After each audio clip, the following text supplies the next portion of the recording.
N'oubliez pas de vous abonner et activer la cloche de notification. Nous m'avons pas Diop vous présenter comme nous nous devons représenter l'Assemblée nationale. Je pense que bëgg rek am ne maa fi ne am na ñoo xam ne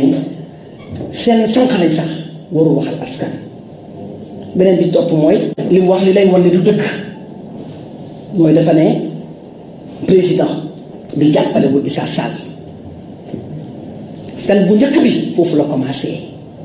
moo ko sañ a wax mais Issa Sall sañuy def conférence de presse wax loolu sañu ko parce que bu ko président bi jàppalewul woon kenn du ko xam kenn xamu ko Issa yaa gën a def politique ku ko xam ñu ne ko yow la njabootu Serigne Moustapha Sy nga xam ne su yëkkatee loxoom ñun ñu dagg il faut faire très attention. Issa nous connaît et on le connaît ay jigéen lañu xam nañu yabuñu parce que ñun ay jigéen lañu waaye nee naa leen sànqalu Serigne Moustapha sax nit du ko yab parce que ñu dëgg lañu doxal du ñu tooñ mais ku ñu tooñ nag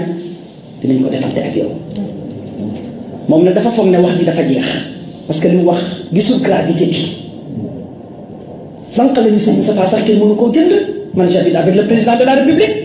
nañ ko laaj est-ce que je suis accessible ñun nag moom bu dëkkoon foofu wallahi la azim faram lay këram lay añee di fa reeree kon ñun ay ñaar dërëm ak ñett dërëm feesul suñu bët président du parti moo fees suñu bët société bi askan bi moo fees suñu bët kon na xam ne mbir mi du fi yem dañuy dalal seen xel pour wan leen kii jarul tontu. parce que kuy saaga kilifa boo demee sax day saaga ay waajuram te kenn du ko yëg yéen xeex bi nag du fi yem man de assemblée kenn mosuma gis ma xuloo kenn mosuma gis ma xeex yar laa fa am ak teggin da ngay dem sax doo xam ndax opposition laa bokk ndax ki ma fa représenté moo tax man li ma xam mooy di wax loo xam ne day jariñ askan démocratie des idées loolu laa mos a gëm waaye moom li mu xam yëfu bandi la xam bandi nag bandi moo koy faj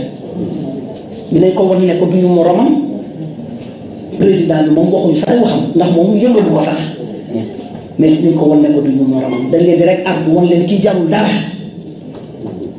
du ci assemblée du ci ay mbokkam du ñu mu àndal ñépp a ko wetti du fi yem nag la lutte va continuer dinañ ko teg ci yoon dinañ ko teg ci yoon waaw te loolu foog naa ne directoire bi ak responsable parti bi dinañ ci jël seeni responsabilité parce que ku ay millions de personnes topp du ñu bàyyi ku dul kenn ku xamul sax foo jógee su ma leen waxee li ko waa assemblée bi di wax billahi wallahi tallahi da ngeen ne du dëgg li ko xale yi di ko wax foofu góor ak jigéen mag ak ndaw su jëlee kàddu la ñuy teg ca deram rus naa ngay tuddee woon lenn di koy teg sa der donc dañ doon leeral rek pour wan leen ne du kenn donc il ne vous dérange pas c'est que maître chanteur day wax pour am xaalis c'est tout day wax rek pour am xaalis te su weddee li ma wax na jël kaamil wax ne la may tan waaw man intéressé wu ma franchement lu nit ku baax waaw dafa soxor dafa iñaan asalaamaaleykum wa rahmatullah.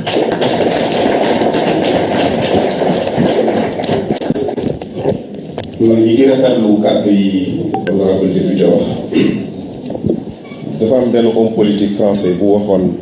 muy Georges Clemenceau dafa waxoon benn bés ne politique li ci doy waar nee na mooy activité boo xam ne mën naa fexe ba aw teeñ di sóoru gaynde nee na da ngay fekk aw teeñ moom boo ko faydaa rek mu jeex nee na politique nag mooy may aw teeñ muy sóoru gaynde kooku mooy bu njëkk bi parce que am na ñoo xam ne nii parasite lañ ci société ni teeñ mel ci bopp parasite noonu lañ mel gaynde nag fu mu riiree bañ nañ ko ba sax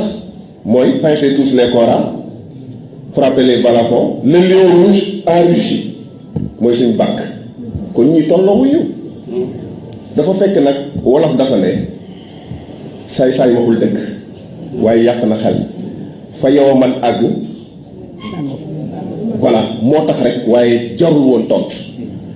bi ci des tamit li doyen Cheikh wax war nañu nag bàyyi xel ci société bi ni ñuy defee politique ndax politique bu fekkee mooy wër di fen kon xamuñu fan lañ jëm. Sëriñ Cheikh Ahmed Tidiane Sy daf ne woon nee na bàkkaar bi nga xam ne nii bu ko malaaka déggee xëm nee na mooy fen. moo tax suñ mbokk ma tegoon ci ne kon Sénégal malaaka yëpp ñu ngi en commun ndax bis boo xëyee da nga dégg kilifa te kilifa bi ci des tamit moom ñu ngi koy wax ne ko li mu def mensonge public la c'est des mensonges publics et c'est un flagrant délit kon citation lañ koy jox direct citation directe lañ koy jox xaw ma fu mu mën a nekk nag fu mu mën a nekk citation directe dañ ko jox. Il va répondre de son acte na xam ne ki mu laal kenn du ko laal ki mu laal kenn du ko laal baara dolli ay nelawam jeex na fii ci Sénégal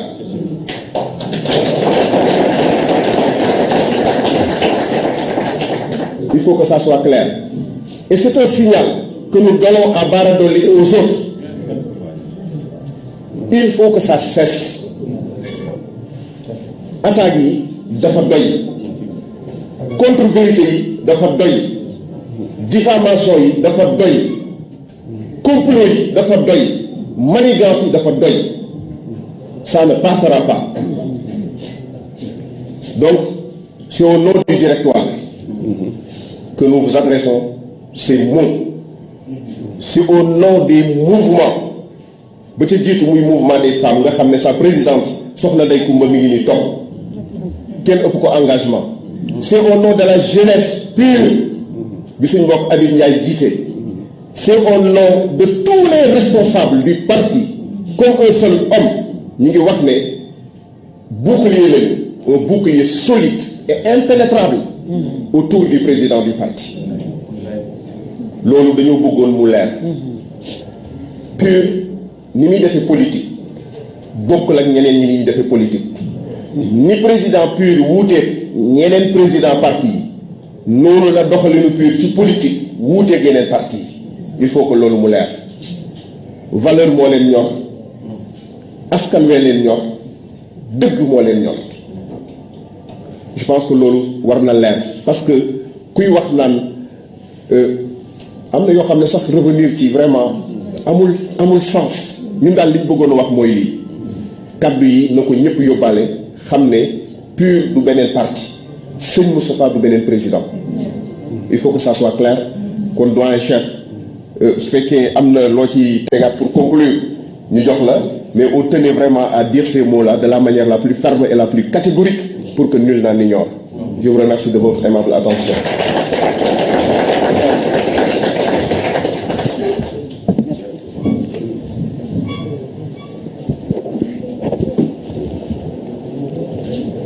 dafa mel ni kat mënoon nañu yem fii rek ndax lii suñu mbokk mi wax suñu camarade bi wax doy na sëkk wante dafa fekk ne rek am na loo xam ne jar nañ ñu wax ko tuuti leeral ko jaam yi ñun ñëpp ay jaam lañu suñu boroom bi ñu bind moom lañu war a ragal certes wante nag dëkk bi am na ay sages yu fi nekk comme am na aussi ay saay-saay yu fi nekk te président bi boo gisee keroog bi ñu toogee di tànn kan moo war a nekk président bi nga xam ne moom la ñu jël comme candidat au niveau du PUR lu mu ñu wax seet leen tànn leen ci compétence yi kan ngeen tànn ci compétence ñu ne ko Issa Sall mënoon nañ ko wax sax tànnal ñu te loolu moo jaadu woon ndax vision bi c'est une erreur mu ànd ci ak ñun kooku bu ñu demee bay wax naan àndul ak parti ak li mu ci daj je prends à témoin les journalistes yi ñu accompagné woon journalistes yi ñu accompagné woon gis nañu li ñu daj ak li président bi daj ci parti bi kon nag moi je pense que il faut avoir raison garder nit ki bu demee ba xam ne moom toog na ñu def élection yi jeex le président du parti wax ne dañu daje ñun ñëpp ñu def réunion xool li doxul ci parti bi ak li dox ci parti bi moom mu ne loolu du ko def te du président coordonnateur la mais quand même on est un parti politique dañ la jiital élection yi jeex na mais au moins ñu toog xool lan moo ci erreur lan moo ci doxul ak loolu mais bi ñu ko waxee mu ne moom du ko def ñu convoqué ko ay réunion ñëwatul ñu bañ loolu am ñu jóg ne léegi bi ñu ko convoqué dañ koy def par la poste ak accusé de réception ñëwatul donc kooku bu demee ba ber partenaire ak li ci xew yépp ñun ñu am mànd bu toll ni bàyyi ko mu doxal partenaire mais bu demee rejoindre ñi nga fi mu féete mais de grâce nañu bàyyi ñun ñu doxal suñu parti mu bañ am inclination bañ am leneen parce que jaaxal na ma baari dóbi yow nga ne opposition nga bokk ba pare demati encore di wax naan man fekkee naa wax naa ni Issa nii ne la demee loolu tey na xel parce que tamit nit ki mën nga wax sa wax wala nga fabriquer sa kàcc ba mu nekk jëm mais nopp bi koy déglu ak xel bi koy xalaat loolu rek dafa doy moo tax du ñu gën a guddal waaw vraiment encore ñu ngi leen di remercier te lii xëy na point de presse la xam naa yàkkamti ngeen ñu toog def ay échange te dina am incha allah dina am parce que vraiment dëkk bi aussi yéen ku ci am solo la parce que yéenay leeral te vraiment pur de xanaa ñu leen xamul mais ñun fonk nañ leen dafa fekk nag kii togg te li ngay togg ñoragul waaw foog nga bàyyi ba mu ñor ngir nga mën ko yàq waaw ci gàttal loolu la boo leen ñu woowee gisu leen ñu ngi tëggaat suñu programme te bu soobee yàlla pare na boo leen ñëwee ñëwaguñu c'est parce que aussi ku dem di wax ndax wax dafa di loo xam ne bu génnee dootul dugg nit mën na juum jéggalu boroomam mu jéggal ko mais politique dafa doy waar te vaar baa ngi fi te yéen doo leen bàyyi kenn ci loolu ku wax ngeen ne yaa fi waxoon lii ñu nag sant nañ yàlla ba suñu président ci constance bi mu nekk yar ñu ci am vision bi jouer aussi démocratie fi may terminer rek mooy ñun suñu congrès bi ñu koy def jar nañu leeral ko poste bu nekk dañu ne ñan ñoo bëgg a postuler ci poste bi ku nekk yëkkati ñu def élection libre poste bu nekk noonu lañ ko defee je pense que démocratie fa la yem xëy na nag am na loo xam ne mu ngi ñëw ndax bi ñuy def législative yi te foofu lay daanelee gisuñu leen bien que yeneen suñu mbokk yenn presse bi da ngeen ñu ofoon te nag jar na leen ngeen ubbi ndax bi ñu demee Linguère bu ñu toogee ba journaliste France Internationale RFI topp ñu ñëw nañu am na surprise buy am ci législatif yi dina ban mu ne yéenay door surprise bi te boo koy xool parti yëpp dañ def coalition ay 80 partis ñii ay 40 partis pour am député yi ñu am ñun ñu demal suñu bopp am ñetti député boo ko doon diviser tey jii ñun mën nañ nekk 2e ou 3e parti de ce pays mais nag lépp rek dañ koy def ci yar ak teggin vraiment nañu bàyyi ci yar ak teggin bi bañ ñu tooñ waaw c'est ça loolu daal ci gàttal moom laa bëggoon wax waaw vraiment encore xel day fattu Mame Moussa moom mooy adjoint coordonnateur national bi yor Dakar département Dakar moom moo ko yor di def liggéey bu mucc ay ñu ngi koy sant ci taxawaayam tamit di leen sant yéen ñëpp maa ngi jéggalu nag ci guddal bi xaaral ma jox seen donc merci. Merci beaucoup, doyen. Comme il l'a dit, sur le présidium, il y a le responsable de la logistique, M. Bakegay, la responsable du mouvement des femmes, Sokhna Koumbédienne, sa vice-présidente et en même temps députée à l'Assemblée nationale, honorable député Mosé Guiro, votre serviteur Cheikh Tidiane Sarr, l'honorable député et responsable donc des relations publiques, notre cher ami et grand frère Cheikh Tidiane Ndiaye, le coordonnateur national adjoint Mamoussa Kane. Il y a aussi d'autres responsables qui sont dans la salle, même s'ils ne sont pas sur le présidium, et les militants venus pour assister à ce point de presse. Merci encore une fois et à bientôt. On aura l'occasion de discuter d'autres questions d'intérêt national, sur des questions aussi internationales, très prochainement. Merci, la séance est levée et à bientôt.